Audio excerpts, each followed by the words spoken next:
with players. The board and management of Asante Kotoko Sporting Club yesterday, May 25, 2026, held a meeting with the players and technical team to discuss the team's disappointing performance during the 2025-26 season. The meeting also addressed allegations of attempted bribery involving some players ahead of our last Ghana Premier League fixture. Management has commenced a thorough investigation into the matter and remains committed to uncovering the full facts. The board and management commend Patrick Esidu for his professionalism, integrity, and commitment to the values of Asante Kotoko by promptly bringing the allegations to the attention of the club.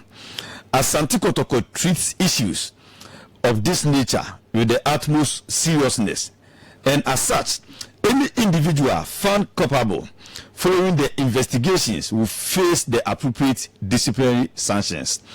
The club remains committed to upholding the highest standards of integrity, professionalism, and accountability at all times. Signed, board and management. Okay, Medja, Bremen, everyone come on here do a hanma, a bribery allegations no. And for Kratom, the Abomans so I'm okay now say, and management and the board. Omni Asante Kotoko, playing body no, and technical team Ishiae. Every season no, Uncle Yama Kotoko no. The season na Uncle Yama Kotoko enra. Pennyforce omni the playing body and the technical team Ishiae. Edi hunkomo. Na enu no, and before se Kotoko, any Swedru All Blacks, Bishia last Saturday. Bribery allegations be a sorry, you know. And also management, and also Pennyforce, and also Martin no masum. Oh, muye investigations or muye hwemu kasa o sa asem no. Na nipa bia o musa be so mu. So anase o hobo mu, won fo forim. E wo sa ensem no. Won so emra no anu bidi. O mdo be famra kwan so. Na enu ati no abrantie Patrick Esidu. Ena penfo so mo bo abrantie na abaso. E wo de abrantie ne ye se ko ba se ko ni bi ba ne so. Si e ma usika sei, mo go mo ho ne enhye mo no.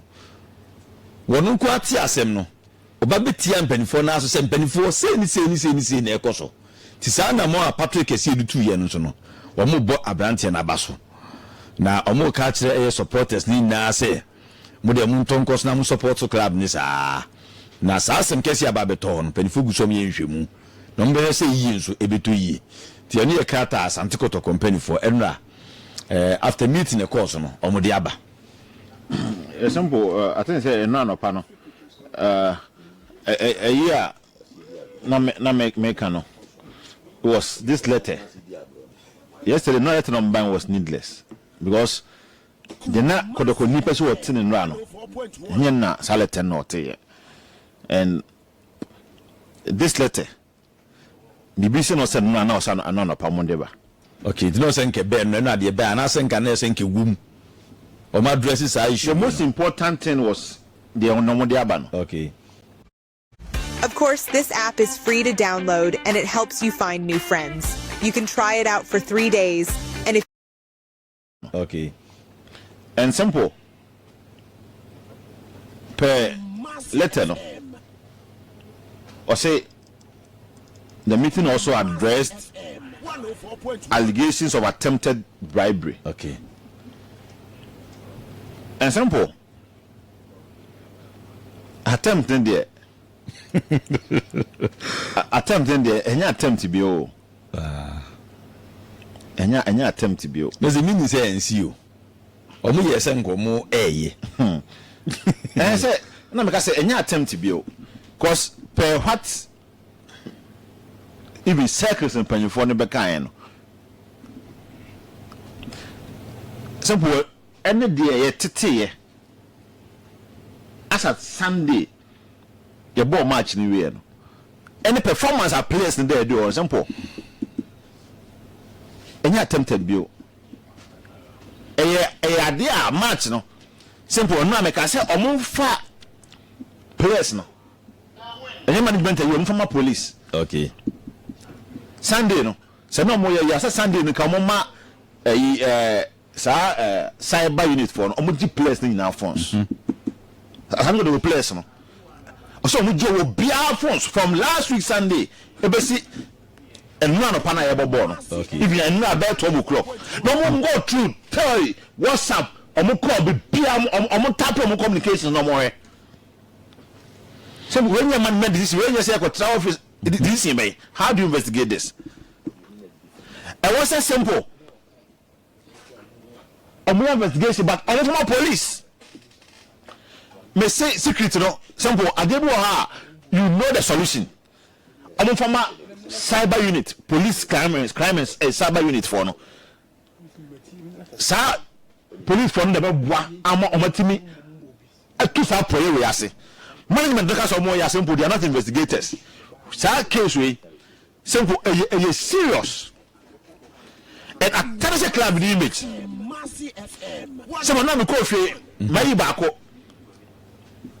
ko free Congo okay and now test me say so what Asante Kotoko has been playing face matches hey do actually simple we ask my dear you say travel temper social media sure na negative story right we say so Asante Kotoko has been playing fixed matches and I'm say how did you know I say Sunday no of Ghana football and when we say Kotoko fans no talking about this match fixing idea and simple and yeah idea say Asante Kotoko take idea lightly a book club na ni mo say pa and simple sa case we some the players we saw from cyber for no some the players need to be prosecuted a crime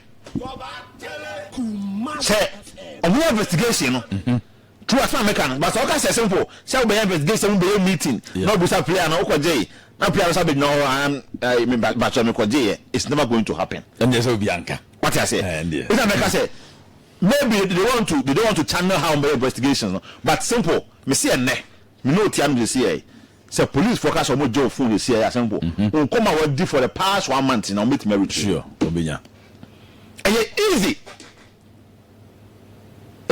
cry and yes snap me nana president say you more snap on there hey nana president ka say more snap ya just no man president I want to na video no can say more snap me for snap akusuan entoso no be wudia na we wudia say usum keke na sum e bi penso asasi so enye say me nyaso e bodu o na o mo ko sia la snap am ni de sum na sum e sum ya say nyamiensa ne Kristo sum ni enkramo sum ene eye na sum na me kire no ma ye de yaso na mo se na so bu sum nte